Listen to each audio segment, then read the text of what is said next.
طریقے سے ترمذی کی روایت ہے، علی بن ابی طالب رضی اللہ تعالیٰ عنہ فرماتے ہیں کہ رسول اکرم صلی اللہ علیہ وسلم نے فرمایا، آپ نے فرمایا للمسلم علی المسلم ست، کہ ایک مسلمان کا اپنے مسلمان بھائی پر 6 حقوق ہے۔ آئیے ہم دیکھتے ہیں پہلا حق کیا ہے۔ السلام، سلام کرنا، سلام کو پھیلانا، سلام کو عام کرنا۔ سلام کرنا یہ کوئی معمولی چیز نہیں ہے، سلام کرنا یہ بہت ہی عظیم نعمت ہے، یہ اللہ رب العالمین کا تحفہ ہے۔ ہم دیکھ لیں ابن عمر رضی اللہ تعالیٰ عنہ فرماتے ہیں کہ رسول اکرم صلی اللہ علیہ وسلم نے فرمایا، آپ نے فرمایا اذا سلمت فاسمع فانها تحیۃ من عند اللہ، آپ نے فرمایا کہ جب تم سلام کرو تو غور سے سنو، فانها تحیۃ من عند اللہ، کیونکہ سلام کرنا یہ اللہ رب العالمین کا تحفہ ہے۔ اس دنیا کے اندر، اس کائنات کے اندر اگر کوئی شخص ہم کو تحفہ دیتا ہے، ہم اس کے تحفے کو قبول کرتے ہیں، یہ اللہ رب العالمین کا تحفہ ہے۔ اگر ہم چاہتے ہیں کہ ہم رب کریم کے تحفے کو قبول کریں تو ہم سلام کو پھیلائیں، سلام کو عام کریں۔ اسی طریقے سے اگر ہم سلام کریں گے، سلام کو پھیلائیں گے تو اس سے ہمارے دلوں کے اندر محبت پیدا ہوگی، ہمارے دلوں سے کینہ کپٹ دور ہو جائے گا۔ جیسا کہ صحیح مسلم کی روایت ہے، ابو ہریرہ رضی اللہ تعالیٰ عنہ روایت کرتے ہیں، کہتے ہیں کہ رسول اکرم صلی اللہ علیہ وسلم نے فرمایا، آپ نے فرمایا لا تدخلوا الجنت حتی تؤمنوا، تم میں سے کوئی بھی شخص اس وقت تک جنت میں نہیں جا سکتا جب تک کہ وہ ایمان نہ لے آئے، ولا تؤمنوا حتی تحابوا، اور آپ نے آگے فرمایا تم اس وقت تک ایمان نہیں لا سکتے جب تک کہ تم لوگ آپس میں محبت نہ پیدا کرنے لگو، اور آگے فرمایا اولا ادلکم علی شیء اذا فعلتموہ تحاببتم، رسول اکرم صلی اللہ علیہ وسلم فرماتے ہیں کیا میں آپ لوگوں کو اس چیز کی طرف رہنمائی نہ کروں کہ اگر تم لوگ اس کو کرنے لگو تو تمہارے مابین محبت پیدا ہو جائے؟ تو آپ نے فرمایا افشوا السلام بینکم، تم لوگ اپنے مابین سلام کو پھیلاؤ، سلام کو عام کرو، سلام کرو۔ یہ سلام کی اہمیت ہے کہ سلام کرنے سے ہمارے دلوں کے اندر محبت پیدا ہو جائے گی۔ اسی طریقے سے اگر کوئی شخص سلام کرتا ہے، سلام کو پھیلاتا ہے، تو جہاں ہمارے دلوں کے اندر محبت پیدا ہوگی، رب کائنات سلام کرنے کا بدلہ بھی ہم کو عطا فرماتا ہے۔ جیسا کہ ابو ہریرہ رضی اللہ تعالیٰ عنہ فرماتے ہیں کہ مر رجل علی رسول اللہ صلی اللہ علیہ وسلم وهو فی مجلس، کہ ایک آدمی رسول اکرم صلی اللہ علیہ وسلم مجلس میں بیٹھے ہوئے تھے، ایک آدمی کا گزر ہوا، فقال السلام علیکم، اور اس نے کہا السلام علیکم، فقال رسول اللہ صلی اللہ علیہ وسلم عشر حسنات، رسول اکرم صلی اللہ علیہ وسلم فرماتے ہیں کہ اس شخص نے جو السلام علیکم کہا اس کے بدلے میں اس کو 10 نیکی مل گئی۔ فمر رجل آخر فقال السلام علیکم ورحمۃ اللہ، اس کے بعد ایک دوسرے آدمی کا گزر ہوتا ہے اور کہتا ہے السلام علیکم ورحمۃ اللہ، اللہ کے رسول صلی اللہ علیہ وسلم فرماتے ہیں اس کے بعد 20 حسنتاً، کہ اس نے جو السلام علیکم ورحمۃ اللہ کہا اس کے بدلے میں اس کو 20 نیکی مل گئی۔ فمر رجل آخر فقال السلام علیکم ورحمۃ اللہ وبرکاتہ، اس کے بعد ایک دوسرے آدمی کا گزر ہوتا ہے اور کہتا ہے السلام علیکم ورحمۃ اللہ وبرکاتہ، فقال 30 حسنتاً، تو رسول اکرم صلی اللہ علیہ وسلم فرماتے ہیں کہ اس شخص نے جو السلام علیکم ورحمۃ اللہ وبرکاتہ کہا اس کے بدلے میں اس کو 30 نیکی مل گئی۔ یہ سلام کرنے کا فائدہ ہے، یہ سلام کرنے کا اجر ہے، اور یہ نہیں کہ سلام صرف ہم اپنے ماں باپ سے کریں، اپنے بھائی بہن سے کریں، اپنے رشتہ داروں سے کریں، اپنے دوستوں سے کریں۔ سلام یہ نہیں کہ ہم جس کو پہچانے صرف اسی سے کریں اور جس کو نہ پہچانے اس سے نہ کریں۔ ہمارا دین، ہمارا اسلام، ہماری شریعت اس چیز کی اجازت نہیں دیتی۔ ہمارا اسلام کہتا ہے کہ ہم جس کو پہچانے اس سے بھی سلام کریں اور جس کو نہ پہچانے اس سے بھی سلام کریں۔ جیسا کہ عبداللہ بن عمرو بن عاص رضی اللہ تعالیٰ عنہ فرماتے ہیں، کہتے ہیں کہ رسول اکرم صلی اللہ علیہ وسلم نے فرمایا، آپ نے فرمایا کہ ان رجلا سأل النبی صلی اللہ علیہ وسلم ای الاسلام خیر، کہ فرماتے ہیں کہ ایک آدمی رسول اکرم صلی اللہ علیہ وسلم سے سوال کیا، کیا سوال کیا؟ ای الاسلام خیر، کہ اسلام کی بہتر چیز کیا ہے، تو اللہ کے رسول صلی اللہ علیہ وسلم فرماتے ہیں تطعم الطعام، کہ تم کھانا کھلاؤ مسکینوں کو،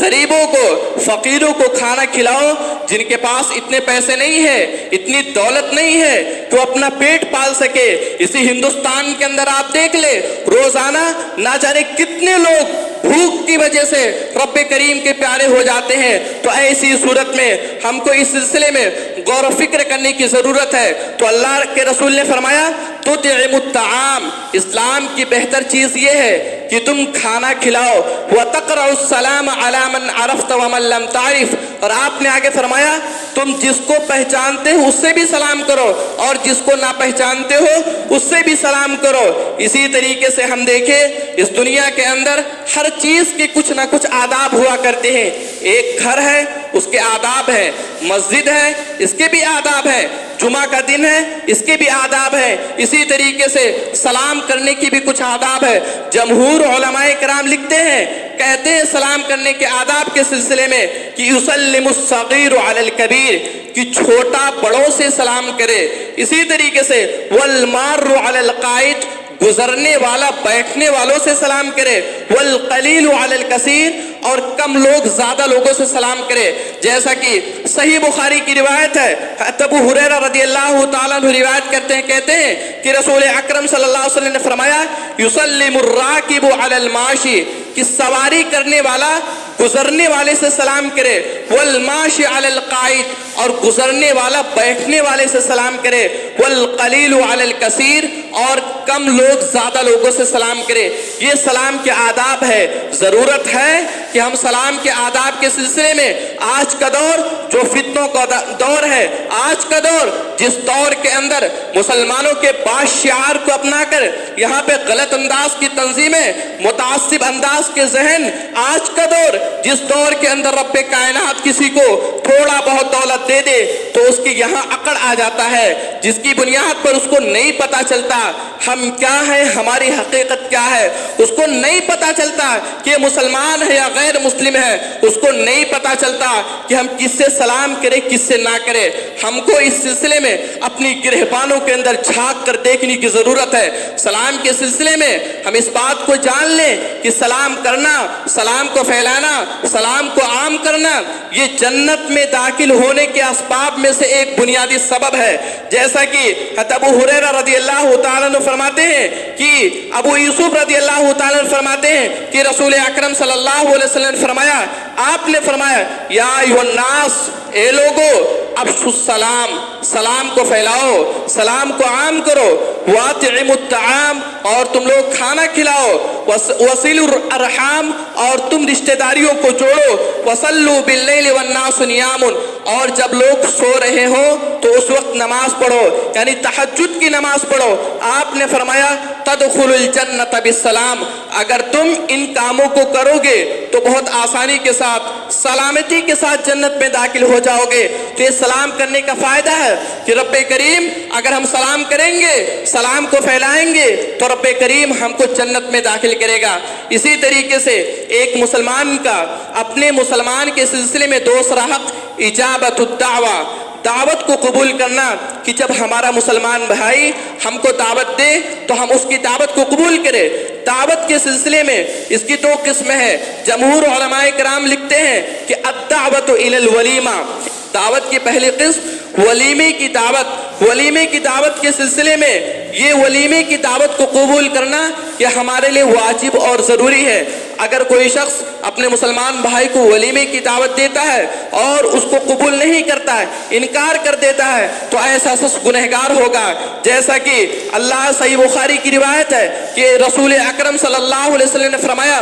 آپ نے فرمایا شر الطعام طعام الولیمہ امنعوها من یاتیہا، اللہ کے رسول فرماتے ہیں ولیمے کا کھانا وہ کھانا سب سے بدترین کھانا ہے جس میں جو لوگ آنا چاہتے ان کو روک دیا جائے، جو لوگ آنا چاہتے ان کو دعوت نہ دی جائے، وَيُدْعَى إِلَيْهَا مَنْ يَأْبَاهَا، اور جو لوگ نہ آنا چاہتے ہو ان کو دعوت دی جائے۔ اسی طریقے سے آپ نے آگے فرمایا وَمَن لَّمْ يُجِبِ الدَّعْوَةَ فَقَدْ عَصَى اللَّهَ وَرَسُولُهُ، جس شخص نے ولیمے کی دعوت کا انکار کیا، گویا اس نے اللہ اور اس کے رسول کی نافرمانی کی۔ اسی طریقے سے ایک دوسری حدیث کے اندر ترمذی کی روایت ہے، رسول اکرم صلی اللہ علیہ وسلم فرماتے ہیں، آپ نے فرمایا وَمَن تَرَكَ الدَّعْوَةَ فَقَدْ عَصَى اللَّهَ وَرَسُولَهُ، آپ نے فرمایا جس شخص نے ولیمے کی دعوت سے انکار کیا تو گویا اس نے اللہ اور اس کے رسول کی نافرمانی کی۔ تو ولیمے کی دعوت کو قبول کرنا ہمارے لیے واجب اور ضروری ہے۔ اسی طریقے سے دعوت کی دوسری قسم الدعوت العامہ، عام دعوت، انسان خوشی کے موقع سے، عید کے موقع سے، یا اسی طریقے سے کسی کامیابی کے موقع سے انسان کسی کو دعوت دے تو اس دعوت کو قبول کرنا بھی ہمارے لیے، ہم کو اس دعوت کو بھی قبول کرنی چاہیے۔ ہم دیکھیں صحیح مسلم کی روایت ہے، اللہ کے رسول نے فرمایا اذا دعی احدکم فلیجب، آپ نے فرمایا کہ جب تم میں سے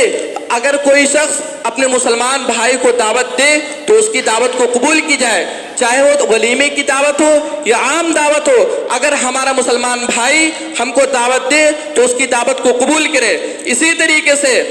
ایک مسلمان کا اپنے مسلمان بھائی پہ تیسرا حق النصحہ، کہ اگر ہم سے کوئی نصیحت حاصل کرے تو ہم اس کو نصیحت کرے۔ یہ نہیں کہ ہم کو معلوم ہے کہ یہ جو مجھ سے پوچھ رہا ہے اس سے کیا فائدہ ہوگا، اس کے باوجود ہم اس کا انکار کر دے، اس کو نصیحت نہ کرے، یہ ہمارا دین، ہمارا اسلام، ہمارا مذہب اس چیز کی اجازت نہیں دیتا۔ ہم دیکھیں ہمارا پورا کا پورا دین نصیحت ہی کا نام ہے۔ صحیح مسلم کی روایت ہے، اللہ کے رسول نے فرمایا الدین النصیحت، کہ دین پورا کا پورا دین یہ نصیحت ہے، پورا کا پورا دین نصیحت ہے۔ قلنا یا رسول اللہ، صحابہ کرام رضی اللہ تعالی عنہم اجمعین رسول اکرم صلی اللہ علیہ وسلم سے فرماتے ہیں اے اللہ کے رسول صلی اللہ علیہ وسلم ہم کن لوگوں سے نصیحت حاصل کریں؟ تو اللہ کے رسول صلی اللہ علیہ وسلم نے فرمایا للہ، تم اللہ رب العالمین سے نصیحت حاصل کرو، ولی کتاب ہی، ان کی کتاب سے نصیحت حاصل کرو، ولی رسول ہی، اور ان کے رسول سے نصیحت حاصل کرو، ولی ائمۃ المسلمین، اور مسلمانوں کے ائمہ سے نصیحت حاصل کرو، وعامتہم، اسی طریقے سے آپ نے فرمایا عام لوگوں سے بھی نصیحت حاصل کرو۔ انسان جو شخص جس فیلڈ میں ماہر ہے اگر کوئی شخص اس سے نصیحت حاصل کرتا ہے تو اس کو نصیحت کرنی چاہیے۔ یہ ایک مسلمان کا دوسرے مسلمان کے حقوق میں بنیادی چیز ہے۔ اسی طریقے سے ہم دیکھ لیں اللہ رب العالمین نے اس کائنات کے اندر، اس دنیا کے اندر جتنے بھی رسولوں کو مبعوث کیا تمام کے تمام لوگوں کو یہی حکم دیا کہ لوگوں کو نصیحت کرو، لوگوں کو اللہ اور اس کے رسول کی طرف دعوت دو۔ ہم دیکھیں سورہ نحل کے اندر اللہ رب العالمین نے فرمایا وَلَقَدْ بَعَثْنَا فِي كُلِّ أُمَّةٍ رَسُولًا أَنِ اعْبُدُوا اللَّهَ وَاجْتَنِبُوا الطَّاغُوتَ، کہ ہم نے ہر امت میں، ہر قوم کے اندر ایک نہ ایک نبی اور رسول بنا کر بھیجا۔ أَنِ اعْبُدُوا اللَّهَ وَاجْتَنِبُوا الطَّاغُوتَ، کس لیے بنا کے بھیجا؟ تاکہ لوگوں کو نصیحت کرے، لوگوں کو اللہ اور اس کے رسول کی طرف دعوت دے، لوگوں کو اس بات کی دعوت دے کہ تم لوگ اللہ رب العالمین کی عبادت کرو اور اس کی عبادت میں غیر اللہ کو شریک نہ ٹھہراؤ۔ ہم دیکھ لیں صحابہ کرام رضی اللہ تعالی عنہم اجمعین کس طریقے سے اللہ کے رسول صلی اللہ علیہ وسلم سے نصیحت حاصل کرتے تھے، تو اللہ کے رسول صلی اللہ علیہ وسلم ان کو نصیحت کیا کرتے تھے۔ ایک صحابی رضی اللہ تعالی عنہ اللہ کے رسول صلی اللہ علیہ وسلم کے پاس آتے ہیں، صحیح بخاری کی روایت ہے، کہتے ہیں کہ اللہ کے رسول صلی اللہ علیہ وسلم میرا سب سے زیادہ حسن سلوک کا مستحق کون ہے؟ تو اللہ کے رسول فرماتے ہیں کہ تمہاری ماں ہے۔ 3 بار ماں کا نام لیتے ہیں اور 1 بار باپ کا نام لیتے ہیں۔ تو اللہ کے رسول صلی اللہ علیہ وسلم صحابہ اکرام رضی اللہ تعالی عنہم اجمعین کو نصیحت کیا کرتے تھے، یہاں تک کہ ابو سعید خدری رضی اللہ تعالی عنہ فرماتے ہیں کہ جاءت امرأۃ الی رسول اللہ صلی اللہ علیہ وسلم، ایک عورت اللہ کے رسول صلی اللہ علیہ وسلم کے پاس آتی ہے اور کہتی ہے کہ اے اللہ کے رسول صلی اللہ علیہ وسلم، شکایت کرتی ہے کہ تمہارے پاس صحابہ کرام رضی اللہ تعالی عنہم اجمعین بہت آسانی کے ساتھ آ جاتے ہیں، آپ کی باتوں کو لے لیتے ہیں، آپ کی نصیحت حاصل کر لیتے ہیں۔ ایسا کرے ہمارے لیے بھی اپنے ایام میں سے، اپنے دنوں میں سے ایک دن ہمارے لیے بھی دے دو تاکہ ہم بھی آ کر آپ سے کچھ نصیحت حاصل کر لیں، ہم بھی آ کے کچھ احادیث کو سیکھ لیں، کچھ قرآن و حدیث کی تعلیم کو سیکھ لے تو یہ ضروری ہے کہ اگر ہمارا مسلمان بھائی اگر ہم سے نصیحت حاصل کرے تو ہم اس کو نصیحت کریں۔ اسی طریقے سے صحیح بخاری کی روایت ہے، ابن جریر رضی اللہ تعالیٰ عنہ فرماتے ہیں کہ بایعت علی رسول اللہ صلی اللہ علیہ وسلم، کہ میں نے رسول اکرم صلی اللہ علیہ وسلم سے اس بات پر بیعت کی، کس بات پر؟ علی اقام الصلاۃ، کہ میں نماز کی پابندی کروں گا، وایتاء الزکات، اور زکات دوں گا، والنصح لکل مسلم، اور تمام کے تمام مسلمانوں کو نصیحت کروں گا۔ کہ ایک مسلمان کا اپنے مسلمان بھائی پر دوسرا حق یہ ہے کہ تیسرا حق یہ ہے کہ جب ہمارا مسلمان بھائی ہم سے نصیحت حاصل کرے تو ہم اس کو نصیحت کریں۔ اسی طریقے سے وَإِذَا عَطَشَ فَحَمِدَ اللَّهَ فَشَمِّتْهُ، کہ جب ہمارا مسلمان بھائی، چوتھا حق یہ ہے کہ جب ہمارا مسلمان بھائی اس کو چھینک آئے اور اس پر الحمدللہ کہے تو اس کے جواب میں ہم یرحمک اللہ کہیں، یہ ہمارے لیے واجب اور ضروری ہے۔ ہم دیکھ لیں صحیح بخاری کی روایت ہے، حضرت ابو ہریرہ رضی اللہ تعالیٰ عنہ فرماتے ہیں کہ اذا عطش احدکم فلیقل الحمدللہ، اللہ کے رسول صلی اللہ علیہ وسلم فرماتے ہیں کہ جب تم میں سے کسی کو چھینک آئے تو اس پر الحمدللہ کہے، وَلْيَقُلْ لَهُ أَخُوهُ أَوْ صَاحِبُهُ يَرْحَمُكُ اللَّهُ۔ اس کے بعد جب ہمارے کسی بھی مسلمان بھائی کو چھینک آئے اس پر الحمدللہ کہے تو اس کے جواب میں ہم یرحمک اللہ کہیں۔ اسی طریقے سے ایک دوسری حدیث کے اندر رسول اکرم صلی اللہ علیہ وسلم فرماتے ہیں کہ اذا عطش احدکم فلیقل الحمدللہ، کہ جب تم میں سے کسی کو چھینک آئے تو اس پر الحمدللہ کہے، لأن العطاش نعمت، کیونکہ چھینک آنا یہ اللہ رب العالمین کی نعمت ہے۔ ہم سائنس کے اعتبار سے دیکھ لے کہ اگر انسان کو چھینک نہ آئے تو اس کے اندر اس کے جسم کے اندر بہت ساری بیماریاں پنپتی ہیں، وہ مریض ہو جاتا ہے۔ تو چھینک آنا یہ اللہ رب العالمین کی نعمت ہے، اور ہر نعمت پر رب کریم کا شکریہ ادا کرنا، اس کا حمد بیان کرنا یہ ہماری فطرت ہونی چاہیے۔ تو جب ہم میں سے کسی کو چھینک آئے تو ہم اس پر الحمدللہ کہیں، اور ہمارا بھائی ہمارا صاحب اس کے جواب میں یرحمک اللہ کہے۔ اسی طریقے سے پانچواں حق ایک مسلمان کا اپنے مسلمان بھائی پر، پانچواں حق العیادہ، کہ جب ہمارا مسلمان بھائی بیمار ہو تو ہم اس کی عیادت کے لیے جائیں۔ ہم دیکھ لیں کہ اگر کوئی شخص بیمار ہو ہم اس کی عیادت کے لیے جاتے ہیں تو اس کی بیماری میں ہلکا پن آ جاتا ہے، بیمار شخص کو تسلی کی ضرورت ہوتی ہے، تو عیادت کرنا، ہمارا کوئی بھی مسلمان بھائی اگر بیمار ہو، ہم کو پتا چلے کہ ہمارا فلاں مسلمان بھائی بیمار ہے تو ہم اس کی عیادت کے لیے جائیں۔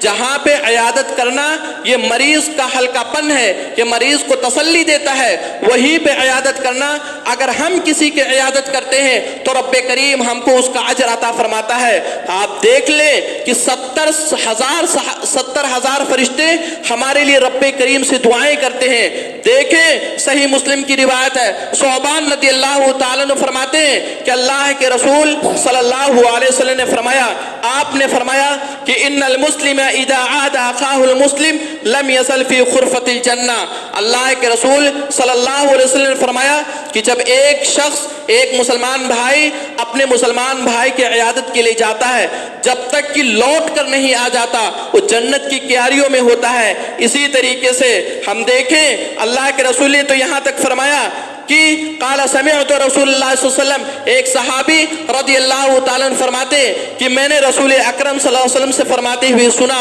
آپ نے فرمایا کہ ما من مسلم یعود مسلما الا صلی علیہ 70,000 ملک، کہ جب ایک مسلمان بھائی اپنے مسلمان بھائی کی عیادت کے لیے جاتا ہے تو 70,000 فرشتے اس کے لیے دعائیں کرتے ہیں۔ اور آپ نے آگے فرمایا کہ وَإِنْ عَادَهُ عَشِيَّةً إِلَّا صَلَّى عَلَيْهِ 70,000 مَلَكٍ حَتَّى يُصْبِحَ۔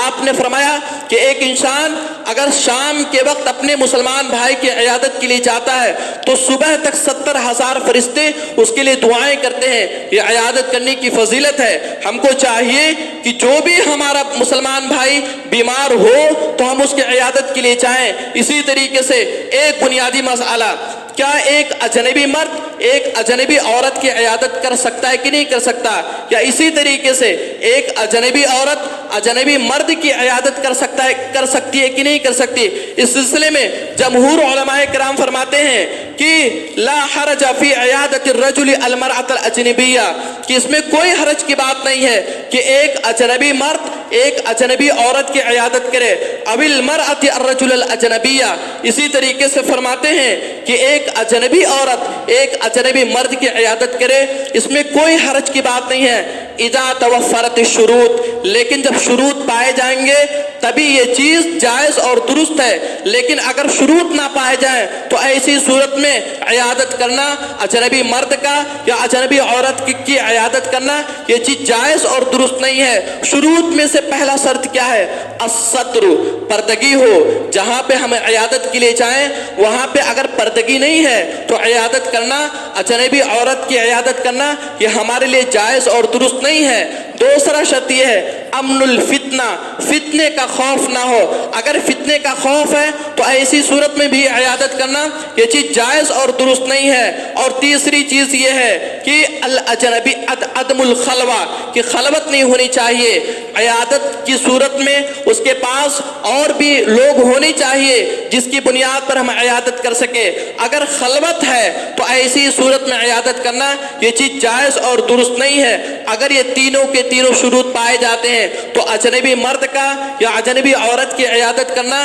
یہ چیز جائز اور درست ہے۔ جیسا کہ صحیح مسلم کی روایت ہے، انس رضی اللہ تعالیٰ عنہ فرماتے ہیں کہ ان ابا بکر قال لعمر، کہ ابو بکر صدیق رضی اللہ تعالیٰ عنہ عمر فاروق رضی اللہ تعالیٰ عنہ سے کہتے ہیں بعد وفات النبی صلی اللہ علیہ وسلم، اللہ کے رسول صلی اللہ علیہ وسلم کی وفات کے بعد فرماتے ہیں کہ انطلق بنا الی ام ایمن، کہ آؤ ہم چلتے ہیں ام ایمن کے پاس۔ کیوں؟ نزورها کما کان نبی صلی اللہ علیہ وسلم یزورها، اور ہم ان کی زیارت کرتے ہیں جس طریقے سے رسول اکرم صلی اللہ علیہ وسلم ان کی زیارت کیا کرتے تھے۔ وذهبنا الیہا، اور فرماتے ہیں کہ ابو بکر صدیق رضی اللہ تعالیٰ عنہ اور عمر فاروق رضی اللہ تعالیٰ عنہ دونوں کے دونوں لوگ ام ایمن کی زیارت کے لیے گئے۔ تو اگر یہ تینوں شروط پائے جائیں تبھی اجنبی مرد کا یا اجنبی عورت کی عیادت کرنا صحیح اور درست ہے، ورنہ عیادت کرنا جائز اور درست نہیں ہے۔ اور عیادت کرنے کے سلسلے میں ہم اس بات کا لحاظ رکھیں کہ جب ہم اپنے مسلمان بھائی کی عیادت کے لیے جائیں تو ہم زیادہ دیر تک نہ بیٹھے، اتنا دیر نہ بیٹھے کہ مریض کو اکتاہٹ ہونے لگے، اس کو تکلیف ہونے لگے۔ ہم وقت کا پاس و لحاظ رکھیں۔ اسی طریقے سے جب ہم مریض کے پاس جائیں، ہم کسی بھی بیمار شخص کے پاس جائیں تو ہم اس کے لیے رب کریم سے دعائیں کریں، اللہ رب العالمین سے اس کی بخشش کے لیے دعائیں کریں، اس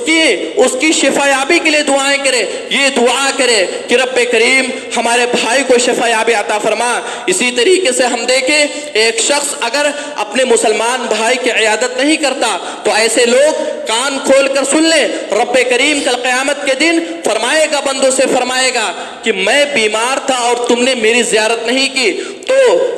ایک شخص تو کہا جائے گا اے اللہ رب العالمین ہم آپ کی کیسی زیارت کر سکتے تھے؟ تو اللہ رب العالمین فرمائے گا قیامت کے دن کہ فلاں بندہ بیمار تھا اور تو نے اس کی زیارت نہیں کی، اگر تو نے اس کی زیارت کی ہوتی تو گویا کہ میری زیارت کی ہوتی۔ تو ایک مسلمان کے حقوق میں یہ ہے کہ جب ہمارا مسلمان بھائی بیمار ہو تو ہم اس کی عیادت کے لیے جائیں۔ اسی طریقے سے اتباع الجنازہ، ایک مسلمان کا اپنے مسلمان بھائی پر آخری حق، چھٹا حق یہ ہے کہ جب ہمارا مسلمان بھائی اس دنیا سے وفات پا جائے، رب کریم کا پیارا ہو جائے، تو ایسی صورت میں ہم اس کے جنازے میں شریک ہوں، اس کی تدفین میں شریک ہو۔ ہمارا دین، ہمارا اسلام، ہمارا مذہب اسی چیز کا اجازت دیتا ہے۔ ہم دیکھیں اللہ کے رسول صلی اللہ علیہ وسلم نے فرمایا، صحیح بخاری کی روایت ہے، حضرت ابو ہریرہ رضی اللہ تعالیٰ عنہ فرماتے ہیں کہ رسول اکرم صلی اللہ علیہ وسلم نے فرمایا کہ من شہید الجنازۃ